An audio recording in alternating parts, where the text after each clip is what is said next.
what will you do? Cause her hair was black and her eyes were blue. How is everyone doing tonight? Alright, so I would not normally do this, but I need a favor. You guys willing to help? Yeah. Alright, you ever wish you could be in two places at once? Yeah. Alright.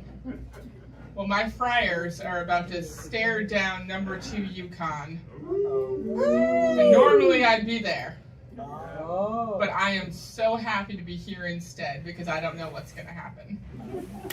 But could I get a very quick, let's go Friars. Let's go Friars. Let's go Friars. Thank you guys so much. Now my dad won't be disappointed in me. I am so happy to be here. I'm so happy to be home. I was down south last week, and I have to say, it is wild down there. Even driving down 95, it is smothered in billboards. Oh. And every other billboard is bright yellow with big black text saying, Jesus, sin, repent, hell, inconsistent caps lock, absolutely no punctuation. But every other billboard from there is for a sex shop or a strip club. By round of applause, who's going to assume they were put up by the same person? I think so too. Now, while I was down there for my trip, I actually had to buy toiletries. As I was strolling the aisle, getting deodorant, shampoo, etc. Turns out they sell lube in family size down there. I don't know about you, but I do not want to give that a ton of thought. Oh man, it was a good trip. I actually had the opportunity to do a show down there while I was there, and did not think I was gonna make it. Not because my flight got delayed or traffic or whatever. I did not think my mommy was going to let me. Seriously, the second she found out I crossed state lines, the interrogation began. And I found myself justifying it like a 12-year-old trying to go to a party. Like, I know a whole bunch of people going. I'm gonna be home the next morning. John's mom's gonna be there. And then when I finally thought I had it all settled, it started all over again the next day. I call it mommy and me waterboarding. Oh God, family, you gotta love them, right? Right, you gotta love them. I spent some time with my extended family recently, and I love my family, I do. I even remember most of their names. But my family gatherings can get like a little bit intense, a little weird. Because in my family, we have one rule. On your feet, lose your seat. On your feet, lose your seat. And this shit started at birth. Does anyone here know their first word? Anyone? Dada. Dada? Right, very standard, right? My first word? You're not stealing my motherfucking high chair! Waving my little Fisher-Price switchblade around! The little temporary tattoos he got his kids? Yeah, those were gang symbols. But while I was with my extended family, we were reminiscing about my grandmother who passed away a couple of years ago. And there was one year that we had a family reunion. And she was bound and determined to make this family reunion, even though she had just had open heart surgery and a hip replacement all within a couple weeks. But she made it to that reunion. And, as you do at reunions, we were sitting around and reminiscing, and out of nowhere, she stands up and walks unaided for the first time since her open heart surgery and her hip replacement. And I'm honestly a little, it was a beautiful moment for me. Because I finally got to sit down. Hope that's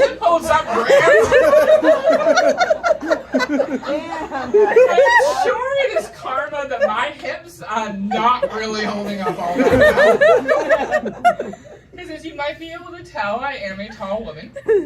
And I will just say this about that. When you reach a certain height, no matter your gender, people love to point it out. Oh my God, you're so tall. Why, thank you. I wondered why birds always shat on me first. And then there's follow-up.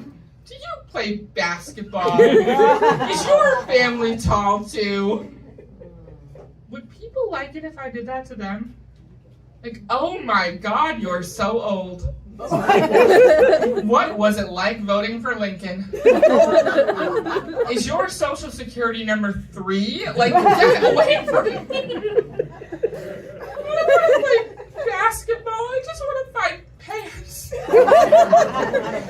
This is New England. We might not have Jesus billboards, but we have a puritanical instinct to cover our ankles. Oh my God.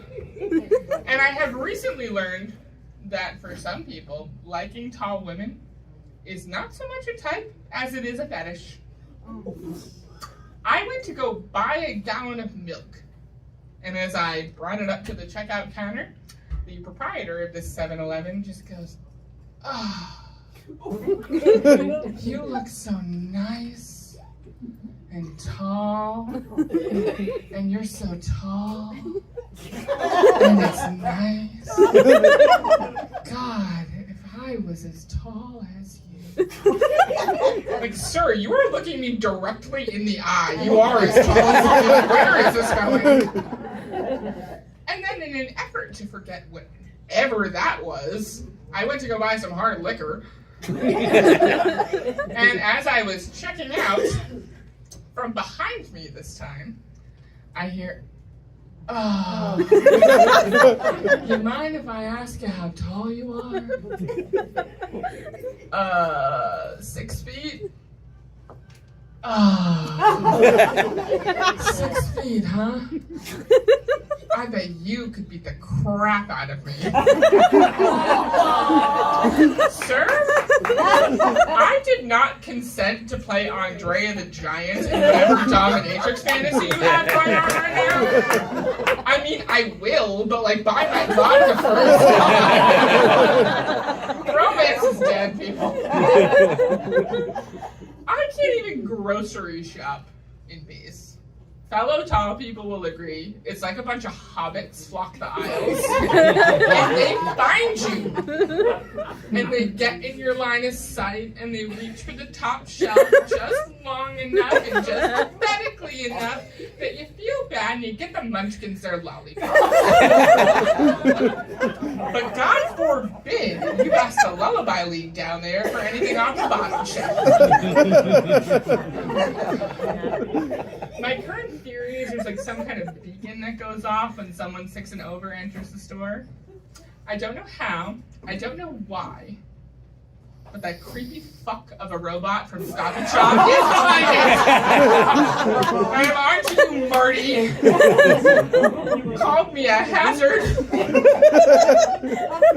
Hazard in the aisle. No, I just wanted some Rice Krispies. Oh my God. You know what? I am not going to let that googly-eyed bastard ruin my mood. I'm super pumped. I just got a new car. Woo! Yeah! I am the proud owner of a 2023 Ford Bronco. However, apparently that means I am also a member of something called Bronco Nation. What on God's good earth is that? Like, seriously, what kind of tool bag trust fund guy named Chad cult did I just join? I sincerely thought this was a goof until they actually sent me this membership card. And apparently, if you upgrade to the premium membership, you get to go on a yearly police chase with O.J. Simpson. I still don't know what on Chad's good earth Bronco Nation is. All I know is I love the car, but I don't have the energy to figure out what that is. Or go on that police chase. Because we are, what, 8 or 9 weeks into 2024? Who here is overwork who is done with work, like you just want to visit their house. Same. Now, like, I love my job. I do. But I have been feeling a little burnt out and a little tired. And after a really long week, I was walking in downtown Providence, and out of nowhere, I just look up. And I say, if I should do something else, try something new, get a new job, give me a sign. And then an air conditioner plummeted from a 3rd floor window and smashed 10 feet from my head. Very true story. And as I walked up to this smashed up AC and I looked at it, I had never given it any thought before. But okay, OnlyFans it is. This is why I drive. They say walking is good for you till you really get brain with a cooling system on Fountain Street. And I see pretty funny things when I drive. Just the other day I saw a guy wearing a shirt saying, I love guns and bacon.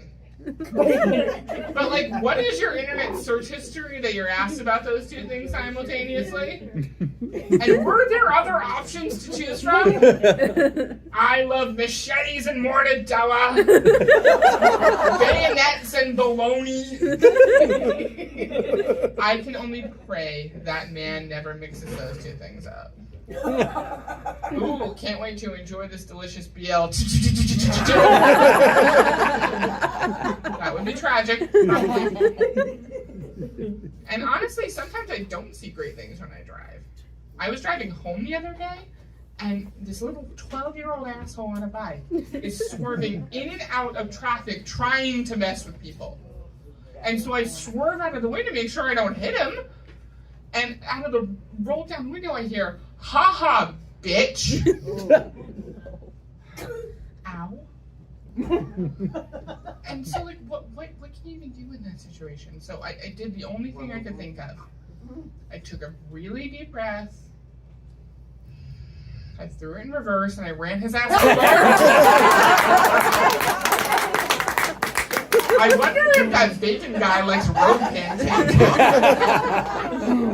Oh, good though, all is well, because I made it home safe and sound to my loving and supportive husband. My loving and supportive husband, who was super cool with me starting an OnlyFans, let's just say that. Do we have any married folks in the room? Any married? How long have you been married? How long have you been married? Yep, you? I forgot. All right, well, ballpark it for me. It's like 56. Amazing. Oh my God, get that around 56 years. Oh my gosh. Now, so I have to ask, like, what advice would you give to people just getting married? Don't do it. Right. So, but before I got married, my parents, who were going to celebrate 38 years this year, they sat me down and they said, Les, never ever get married. All right, fine. They said that to him. Oh. And they tried to give him money and a fake ID to run as far away from me as he could get. No, I'm just kidding. I'm kidding. But, you know, we did get a lot of good advice before we got married. First bit was to never go to sleep angry. I unfortunately misheard that the first time. I heard never let your spouse go to sleep when you're angry at them. And that was how I got brought up on war crimes. Because apparently sleep deprivation's a form of torture, Leslie.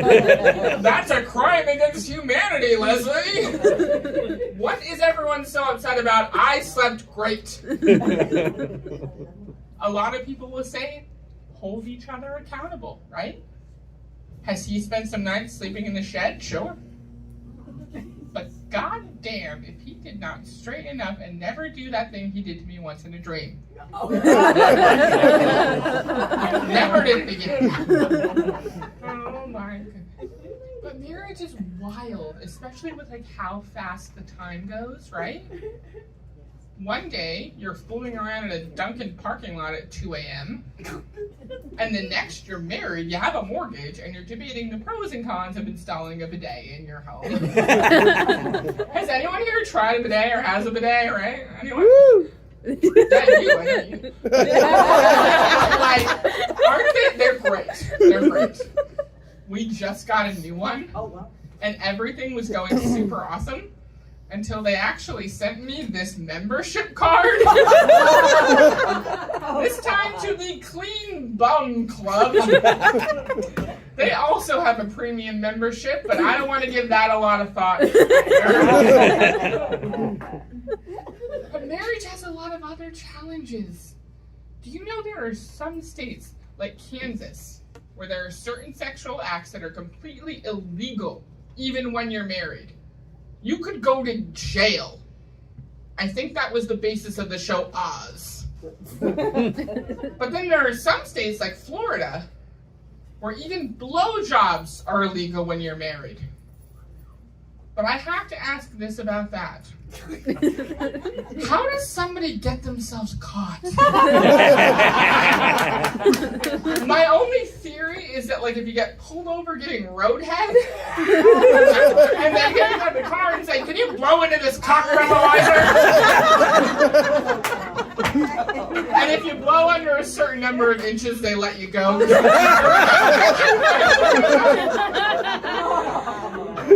Those poor blowjobless people. They have to find a whole new secret to marriage. Luckily, my husband and I found ours. Go to strip clubs together. I was skeptical at first, I'll be perfectly honest, until I found out strip clubs serve chicken tenders. I will do just about anything or go anywhere for chicken tenders. My OnlyFans is sponsored by Tyson. Do you guys know what a weirdo in Kansas will pay to see you smear honey mustard and 11 herbs and spices all over your boobs? How do you think I'm paying for the Bronco, guys? And some people ask, like, Les, don't you ever feel weird or insecure going to a strip club with your husband? Absolutely not. Because this was very popular going up and down the halls in high school. And if any of you actually believed that, boy, do I have a bridge to sell you. And we're in Rhode Island. I think we could probably use one. You think I was popular? Are you kidding me? My only friends in high school were the lunch ladies, the Portuguese janitor, and the creepy IT guy who, looking back on it, I'm pretty sure was a pedophile. My mom told me recently she ran into the most popular girl from my class and said, "Oh my God, are you Leslie's mom?" I'm gonna tell you, I have not counted on many things in this life, but I did not think anyone from high school would remember who the hell I am. To be able to facially ID my parents on site? Like, thank God she didn't mention a reunion. That's my personal version of hell. If you asked me, Les, would you rather go to your reunion or be a slave in someone's sex dungeon? Chains and whips might not be so bad.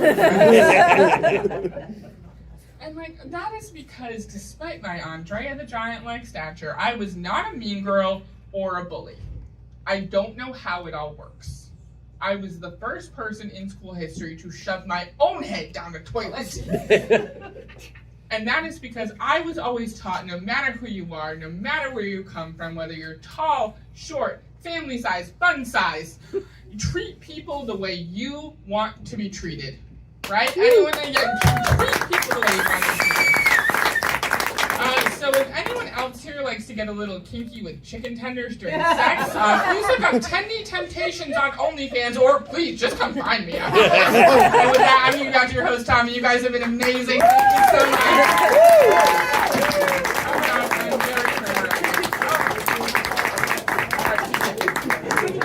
How about it? Give it up for Leslie Zwicker. How do you like the show so far?